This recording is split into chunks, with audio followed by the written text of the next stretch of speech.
Hello dear students, once again welcome back to our channel Gyan lab. आज मैं आप लोगों के लिए एक इम्पॉर्टेंट वीडियो लेकर आई हूँ क्योंकि मुझे पता है जो मेरे महाराष्ट्र बोर्ड के कैंडिडेट्स हैं जो एमएसटी सीईटी और नर्सिंग सीईटी के लिए अटेम्प्ट करते हैं, वो बच्चे नीट का फॉर्म भी भरते हैं, लेकिन उन लोगों को नीट का प्रॉपर गाइडेंस ना मिलने के कारण वो लोग कुछ सिली मिस्टेक्स की वजह से एग्जाम सेंटर में जाकर पैनिक करने लग जाते हैं। अपना जो ओएमआर शीट होता है, जो आंसर शीट होता है, उसमें वो लोग कुछ सिली मिस्टेक्स कर देते हैं जिसके वजह से उनके मार्क्स कट हो सकते हैं।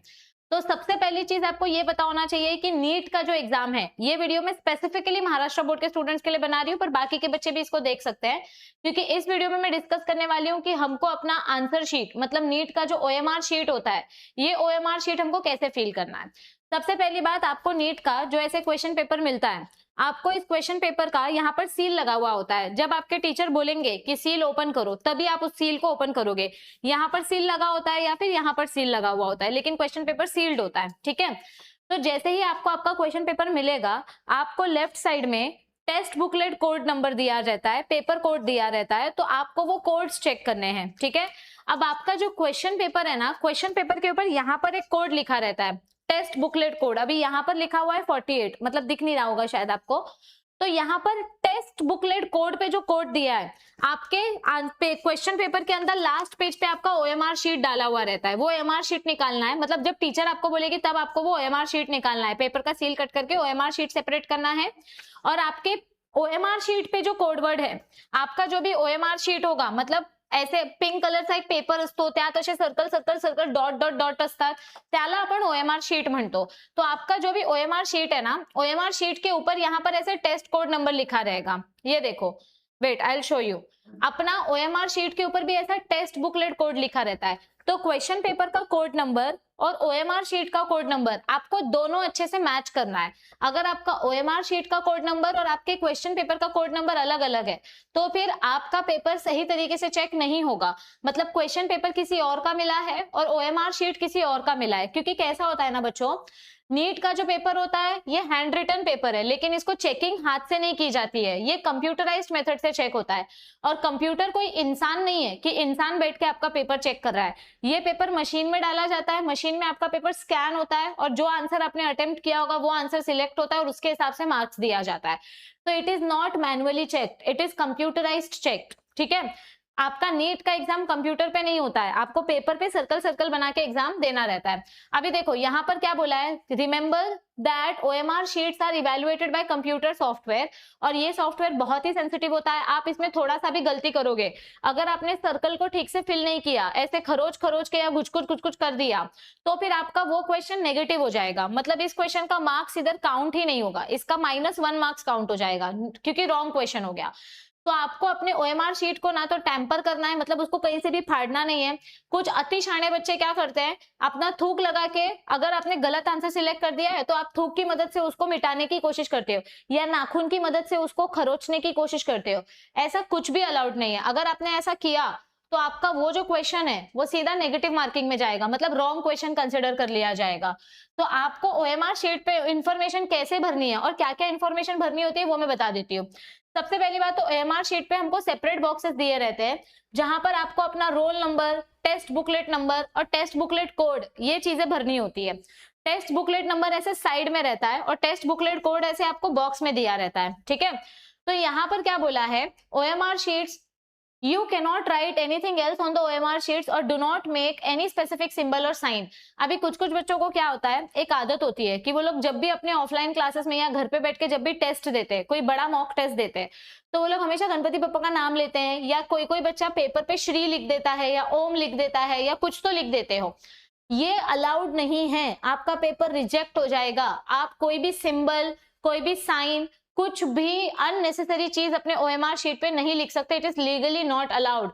इससे आपका ओएमआर शीट रिजेक्ट होने के चांसेस हो जाएंगे। ठीक है, अभी देखो, आपका जब नीट का एडमिट कार्ड आएगा तो उसके ऊपर आपका रोल नंबर लिखा रहता है। अपना रोल नंबर 10 डिजिट्स का होता है। ठीक है, तो अभी रोल नंबर कैसे भरना है, सबसे पहली बात समझो कि मेरा रोल नंबर है 1 2 3 4 5 6 7 8 9 0, ऐसा मेरा रोल नंबर है। तो अगर मेरा रोल नंबर 1 2 3 4 5 6 7 8 9 0 ऐसा है, तो मैं पहले रोल नंबर 1, मतलब मेरा रोल नंबर का स्टार्टिंग, ये मेरा रोल नंबर है, पहले तो आप यहाँ पर अपना रोल नंबर लिख लो। अच्छे से एडमिट कार्ड में से देख के लिखना, गड़बड़ नहीं होनी चाहिए। अभी 1 है तो 1 पे डॉट मार दो, 2 है तो 2 पे एक डॉट मारो, 3 पे एक डॉट मारो, ऐसे कंटिन्यू सब जगह पर एक डॉट डॉट मार के रख दो, ठीक है। अब आपको क्या चेक करना है कि आपने रोल नंबर है और आपने उसका करेक्ट डॉट किया है, तो अब 1 का जहां पर आपने डॉट मारा है इसको अच्छे से फिल कर दो। अब ये जो सर्कल फिल करने का एक टेक्निक होता है, ये टेक्निक कैसे फॉलो करना है, आपको बाहर से ये जो सर्कल का बॉर्डर होता है ना, उसके ऊपर से फिल करते हुए फिर आपको अंदर की तरफ आना है। बाहर से सर्कल का फिलिंग स्टार्ट करना है और फिर अंदर की तरफ आना है। अगर आप अंदर से सर्कल का फिलिंग स्टार्ट करोगे तो बाहर आपका ये स्मज होने के चांसेस है, मतलब ऐसे चांसेस हैं कि ये डॉट बाहर जा सकता है। अगर आपने गलती से आपका हाथ धक्का लग गया और आपका सर्कल ऐसा फिल हो गया तो ये रिजेक्ट हो जाता है, मतलब ये गड़बड़ हो जाता है, क्योंकि सर्कल के बाहर आपका चला गया है डॉट। तो ये बहुत ही खतरे वाली चीज हो जाती है, इसीलिए ये चीज हमको फॉलो नहीं करनी है, ठीक है। तो रोल नंबर आपको बहुत ध्यान से भरना है। ऐसा वाला डॉट अगर आप भरोगे तो ये अलाउ नहीं है, आपको कंपलसरी ऐसा डॉट ही भरना है। तो यहाँ पर हमने रोल नंबर एकदम अच्छे से ध्यान से एकदम अच्छे से भर दिया, ठीक है। अब नेक्स्ट रूल क्या आता है, द कैंडिडेट शुड एंश्योर कि आपके टेस्ट पेपर पे, मतलब आपका जो क्वेश्चन पेपर है, यहाँ पर आपको जो टेस्ट बुकलेट नंबर दिया रहता है, बुकलेट नंबर अलग होता है और बुकलेट कोड अलग होता है, कोड वर्ड अलग होता है और नंबर अलग होता है। तो बुकलेट नंबर जो दिया है वो बुकलेट नंबर भी आपको अच्छे से लिखना है। फिर जो जो नंबर है उसके सामने आप डॉट डॉट डाल दो और फिर उस डॉट को बाहर से अंदर की तरफ फिल करते हुए बाहर से अंदर की तरफ आना है। Always start filling circle from outside to inside, अंदर से बाहर मत जाओ, बाहर से अंदर आओ, तो अच्छे से सर्कल होने के चांसेस रहते हैं, ठीक है। अब यहाँ पर क्या बोला है, in the OMR sheet the candidate has to write their name, father name and mother name in running handwriting.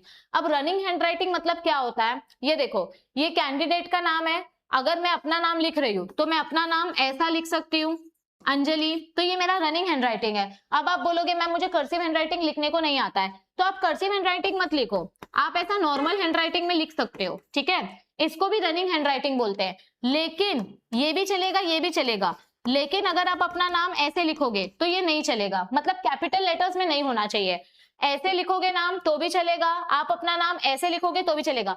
Running handwriting का मतलब क्या होता है, फर्स्ट लेटर कैपिटल होना चाहिए, बाकी के लेटर स्मॉल होने चाहिए, इसको बोलते हैं रनिंग हैंडराइटिंग। ऐसा लिखोगे तो भी चलेगा। तो आपको अपना नाम रनिंग हैंडराइटिंग में लिखना है, हैंडराइटिंग भाग रही है ऐसा नहीं, बट फर्स्ट लेटर कैपिटल, बाकी के लेटर्स आपके स्मॉल होंगे। अब देखो, ये ना लॉकडाउन के टाइम का रूल है, आपको 200 क्वेश्चंस लॉकडाउन के टाइम पे दिए गए थे नीट एग्जाम में, लेकिन लास्ट ईयर 2025 में आपका ये पैटर्न चेंज कर दिया गया है। जैसे पुराना नीट एग्जाम होता था वैसा ही नीट का क्वेश्चन पेपर अब आएगा, मतलब आपको टोटल 180 क्वेश्चंस रहेंगे, 200 क्वेश्चंस नहीं रहेंगे, क्योंकि लास्ट ईयर का जो पेपर था उसमें भी सिर्फ 180 क्वेश्चंस आए थे, ठीक है। इसमें से 45 क्वेश्चंस फिजिक्स के होंगे, 45 क्वेश्चंस केमिस्ट्री के होंगे। हमेशा आपका जो क्वेश्चन पेपर होता है, एक बार नीट का क्वेश्चन पेपर डाउनलोड करके देखो, आपका जो क्वेश्चन पेपर का फर्स्ट पेज होता है, it always starts with physics. Starting के क्वेश्चन नंबर 1 से लेकर क्वेश्चन नंबर 45 तक फिजिक्स के क्वेश्चंस होते हैं। फिर क्वेश्चन नंबर 46 से लेकर क्वेश्चन नंबर 90 तक आपके केमिस्ट्री के क्वेश्चंस होते हैं। 1 से लेकर 45 फिजिक्स, फिर 46 से लेकर क्वेश्चन नंबर 90 तक आपके केमिस्ट्री के क्वेश्चंस होंगे। मतलब यहाँ पर टोटल 45 क्वेश्चंस, यहाँ पर टोटल 45 क्वेश्चंस, और अब 91 से लेकर आपका 145 तक, 145 नहीं 135 तक, 135 तक यहां पर आपका बायोलॉजी स्टार्ट हो जाता है। लेकिन बायोलॉजी का क्वेश्चन पेपर भी 2 पार्ट में डिवाइडेड होता है। स्टार्टिंग के जो 45 क्वेश्चंस होते हैं वो बॉटनी के होते हैं, ये स्टार्टिंग के क्वेश्चंस जो हैं this will be from botany, okay. और ये जो नेक्स्ट 45 क्वेश्चंस होंगे 136 से लेकर 180 तक, ओके, ये क्वेश्चंस आपके जूलॉजी के होंगे, ऑलराइट। तो दोनों मिला के टोटल 90 क्वेश्चंस आपको बायोलॉजी के होते हैं और 90 क्वेश्चंस फिजिक्स और केमिस्ट्री के होते हैं। ये पूरा क्वेश्चन पेपर सॉल्व करने के लिए आपके पास 180 मिनट्स यानी कि 3 घंटे का टाइम होता है, आपको टाइम एक्सटेंड करके नहीं दिया जाता है। अब यहाँ पर क्या बोला गया है, do not fill more than one option for any questions. आता महाराष्ट्र बोर्डच्या मुलांना OMR शीट सॉल्व्ह करायची सवय नाहीये किंवा ते घरी पण प्रॅक्टिस करत नाही. म्हणून मी तुम्हाला रिक्वेस्ट करते कि आता एग्जाम साठी मोजून 10-11 दिवस राहिले हैं. अब आप लोग घर पे ये OMR शीट 2-3 OMR शीट आप दुकान पे जाओगे तो भी आपको मिल जाएगा, या फिर आप खुद डाउनलोड करके इसका प्रिंट आउट भी लेके रख सकते हो. घरी OMR शीट भरायची आता प्रॅक्टिस करा. जी मुलं MST CET किंवा नर्सिंग CET एक्झाम देणार आहेत आणि त्यांना नीट एक्झाम पण द्यायची आहे, तर तुम्ही CETचे मॉक टेस्ट सॉल्व्ह करताना OMR शीटने मॉक टेस्ट सॉल्व्ह करा. म्हणजे तुम्ही क्वेश्चन नंबर 1चा आन्सर काय आहे ते OMR शीट मध्ये भरा, म्हणजे तुमची प्रैक्टिस होणार. क्योंकि OMR शीट भरने को भी टाइम लगता है, इसका भी एक पर्टिकुलर टेक्निक होता है. आपको सारे के सारे सर्कल्स प्रॉपरली भरने होते हैं. अगर आपने गलती से ऐसा आधा सर्कल भरा तो इसका मार्क्स नहीं मिलेगा. That question will be considered wrong. अगर समझो आपने क्वेश्चन नंबर 1 का आंसर घाई घाई में कुछ और सिलेक्ट कर दिया, क्वेश्चन नंबर 2 का आंसर गलत सिलेक्ट कर दिया, तो आप इसको ऐसा नहीं कर सकते. म्हणजे ये क्वेश्चन मेरा रॉन्ग हो गया तो मैं इसके ऊपर क्रॉस डाल देती हूँ, ऐसा अलाउड नहीं है. अगर आपने एक क्वेश्चन का 2 ऑप्शन सिलेक्ट कर दिया तो फिर उस क्वेश्चन को सीधा नेगेटिव मार्किंग दे देंगे. This question is not allowed. आपको एक क्वेश्चन का एक ही आंसर सिलेक्ट करना है. एक बार ये हो गया, सर्कल हो गया, तो आप उसको नहीं पलट सकते. आप ये वापस से रिपीट नहीं कर सकते, ना आप इसको कट कर सकते हो, ना आप OMR शीट चेंज कर सकते हो, वो भी अलाउड नहीं होता है. The candidate is required to sign with time. ये आपको एग्जाम सेंटर पे बताएंगे, साइन करते टाइम वहां पर टाइम भी लिखना रहता है. Make sure that the code printed on the OMR sheet is same as that of text booklet. आपके क्वेश्चन पेपर के ऊपर जो कोड वर्ड है और आपके आंसर शीट के ऊपर जो कोड वर्ड है OMR शीट के ऊपर, दोनों कोड वर्ड आपको मैच करना है और उसके सामने वाला सर्कल आपको फिल करना है. In case of any discrepancy for a particular language, only the English version will be considered as the final version. कभी कभी नीट का मतलब जो नीट के अलग अलग लैंग्वेजेस वाले क्वेश्चंस होते हैं, वो अगर समझो उसमें कुछ गड़बड़ हो गई, क्वेश्चन के फ्रेमिंग में कुछ गड़बड़ है, हिंदी मराठी में भी क्वेश्चन प्रिंट होके आता है, अगर हिंदी मराठी वाला क्वेश्चन गड़बड़ प्रिंट हुआ है तो सिर्फ इंग्लिश वाला जो वर्जन है वही वर्जन करेक्ट माना जाएगा. तो मैं आपको फिर से एक बार बता रही हूँ आपको अपना कैसे भरना है आंसर. आप सबसे पहले, बहुत सारे बच्चे क्या करते हैं पता है, सबसे बड़ी गलती क्या करते हैं, वो लोग ना पूरा स्टार्टिंग का 2.5 घंटा पूरा आंसर सॉल्व करते बैठते हैं और क्वेश्चन पेपर पे टिक करते हैं, इसका आंसर ये है, इसका आंसर ये है. ऐसे वो लोग 2 घंटे तक पूरा ये करेंगे और फिर लास्ट के 15 मिनट में वो लोग सर्कल करना स्टार्ट करते हैं. ये सबसे बड़ी गलती है. एक तो पैनिक सिचुएशन क्रिएट हो जाता है. आप गलत क्वेश्चन अगर आपने गलती से टिक कर दिया, समझो आपने क्वेश्चन नंबर 101 गलत टिक कर दिया, तो ये गलत होने की वजह से इसके आगे के सारे क्वेश्चंस गलत हो जाएंगे और आपकी पूरी मेहनत पानी में चली जाएगी. आपका ट्रिक क्या होना चाहिए, आप ये आपके ऊपर है, मैं आपको खाली ऑप्शंस दे रही हूँ. या तो आप 5-5 क्वेश्चन सॉल्व करो और डायरेक्ट उसको इधर पे भरते जाओ. 5 क्वेश्चन सॉल्व करो, उसका डॉट भर दो. 5 क्वेश्चन सॉल्व करो, उसका सर्कल भर दो. जिस क्वेश्चन के बारे में आपको डाउट है प्लीज वो क्वेश्चन मत अटेम्प्ट करो. यहाँ पर OMR शीट में उसका आन्सर मत टिक करो.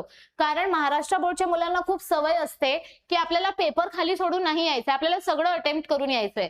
ही जी मेंटॅलिटी आहे ही MST CET आणि नर्सिंग CET मध्ये चालून जाते, पण नीट मध्ये JEE मध्ये ही टेक्निक चालत नाही. क्योंकि अगर आप कुछ भी छोड़ के नहीं आना है, इस एटीट्यूड से पेपर देने जाओगे तो आपको नेगेटिव मार्क्स मिलेंगे. क्योंकि क्वेश्चन अगर रॉन्ग हुआ तर 0 नाही मिळणार, टोटल मधून मायनस होतील मार्क. म्हणून आपल्याला पूर्ण क्वेश्चन पेपर सॉल्व केलंच पाहिजे असं नाहीये. जे क्वेश्चन्स तुम्हाला येत आहेत, जेवढे क्वेश्चन्स तुम्हाला येत आहेत, मेहरबानी करून फक्त तेवढेच क्वेश्चन्स अटेम्प्ट करा.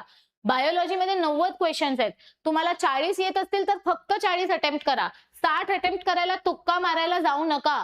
नीट में तुक्का स्ट्रैटेजी बिल्कुल नहीं चलेगी, आपका मार्क्स नेगेटिव हो जाएगा. तो मैं आपको फिर से बता रही हूँ, लास्ट में मैं सर्कल करूंगा, ये मेंटालिटी मत रखना.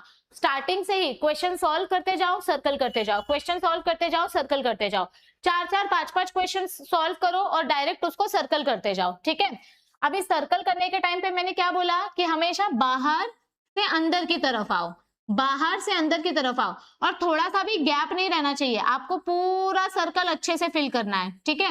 अभी सर्कल अच्छे से फिल करने के लिए आप अगर एकदम पतला वाला पेंसिल लेके जाओगे तो पेज वगैरह फट सकता है या सर्कल ठीक से नहीं होता है, थोड़ा बहुत गैप रह जाता है. तो आप डार्क वाली HB पेंसिल लेके जा सकते हो. इसीलिए मैंने बोला ना, अभी आपके पास 10-12 दिन बचे हुए हैं. अभी से आप लोग OMR शीट का 10-12 कॉपीज खरीद के लेके आ जाओ मार्केट से और रोज एक OMR शीट अच्छे से प्रैक्टिस करो. तो आपको पता चल जाएगा कि OMR शीट भरने में कितना टाइम लगता है और OMR शीट कैसे भरा जाता है. आप लोगों को क्वेश्चन पेपर घर पे लाने के लिए दे देंगे, लेकिन जो OMR शीट है वो आपको लाने नहीं मिलेगी। तो आपको कोई भी कॉपी नहीं करना है, कोई भी शीट अपने साथ नहीं लेकर आना है, इंस्ट्रक्शंस प्रॉपरली सुनने हैं और टाइम से आपको अपना पेपर सॉल्व करना है। प्लीज ऐसा मत करना की मी आधी सगळे क्वेश्चन सॉल्व करून घेतो आणि नंतरला मी OMR शीट भरणार, असं नहीं चालत। जिन बच्चों को फिजिक्स में, केमिस्ट्री में डाउट लगता है लेकिन बायोलॉजी अच्छे से आता है, तो आप पहले बायोलॉजी वाला पेपर सॉल्व करो, फ्रेश दिमाग रहेगा तो बायो के आंसर्स आपको फटाफट याद आ जाएंगे। फिर आप फिजिक्स केमिस्ट्री सॉल्व करने जाओ, क्योंकि यहाँ पर कंप्यूटर सिस्टम नहीं है, आपके हाथ में क्वेश्चन पेपर है। तो आपको जो क्वेश्चन पहले सॉल्व करना है आप आराम से वो क्वेश्चन सॉल्व कर सकते हो। बस सर्कल फिल करते वक्त ध्यान से सर्कल फिल करो ताकि आपकी गलती ना हो और आप अच्छे से पेपर सॉल्व कर सको। यहाँ पर आपको क्लियरली बोला गया है कि कैंडिडेट्स के पास आंसर शीट का जो भी कॉपी है उसमें से वो कुछ भी घर नहीं ले जा पाएंगे। आपको ब्लैक या ब्लू पेन ही यूज करना है, जेल पेन अलाउड नहीं है। एक क्वेश्चन के लिए सिर्फ एक ही सर्कल अलाउड है। आपने आधा सर्कल भरा तो भी गलत, अगर आपने सिर्फ क्रॉस किया तो भी गलत, आपने एक सर्कल भर के एक क्रॉस किया गलत, ऐसा किया तो भी गलत। सिर्फ ये वाला मेथड करेक्ट मेथड है। एक क्वेश्चन में एक ही आंसर मार्क होना चाहिए और एक बार आपने आंसर मार्क कर दिया तो फिर आप उसको चेंज नहीं कर सकते। और आपको अपने आंसर शीट पे कुछ भी नहीं करना है, कुछ भी उधर पे इंक वगैरह फैलनी नहीं चाहिए, नहीं तो ये स्कैन नहीं होगा आपका पेपर और आपका पेपर चीटिंग या फिर रिजेक्ट हो जाएगा, ऐसे कैटेगरी में आ जाएगा। आपको जो भी रफ वर्क वगैरह करना है, आपको जो सेपरेट आंसर शीट देंगे उस पे आप अपना रफ वर्क कर सकते हो। Mark your answer in the appropriate space, जो क्वेश्चन का आंसर है उसको उसके ही सामने आपको टिक करना है। Candidate is not allowed to carry the original or the office copy of OMR sheet with him or her on conclusion of the exam. तो आपको कोई भी शीट अपने साथ लेके जाना अलाउड नहीं है। आय होप माझे इन्स्ट्रक्शन सगळ्यांना क्लिअर कट असतील। प्लीज आजपासूनच OMR शीट वरती प्रॅक्टिस करायला सुरुवात करा। हमने 3 साल के PYQ सॉल्व कर लिए हैं, 2022 चे PYQs आपण स्टार्ट केले आहेत। तो अब आप लोग PYQs पे डेली बेसिस पे मेरे साथ लाइव सॉल्व करना स्टार्ट करो। रोज सुबह 10:30 बजे मैं लाइव MCQ सेशन लेकर आती हूँ जहां पे हम लाइव PYQs प्रैक्टिस करते हैं। तो all the best everybody, I will see you all soon. Next year जो बच्चे नीट एग्जाम देने वाले हैं उनके लिए स्पेशली माझे जे महाराष्ट्र बोर्डचे मुलं आहेत त्यांच्यासाठी मी इथे NCERTचं फुल सिलेबस शिकवणार आहे। सो नेक्स्ट ईयर साठी तयार व्हा, मुलांसोबत व्हिडिओ शेअर करून ठेवा, चॅनल शेअर करून ठेवा, and I will see you soon in our next live session. Till then, stay tuned. Bye bye. Take care.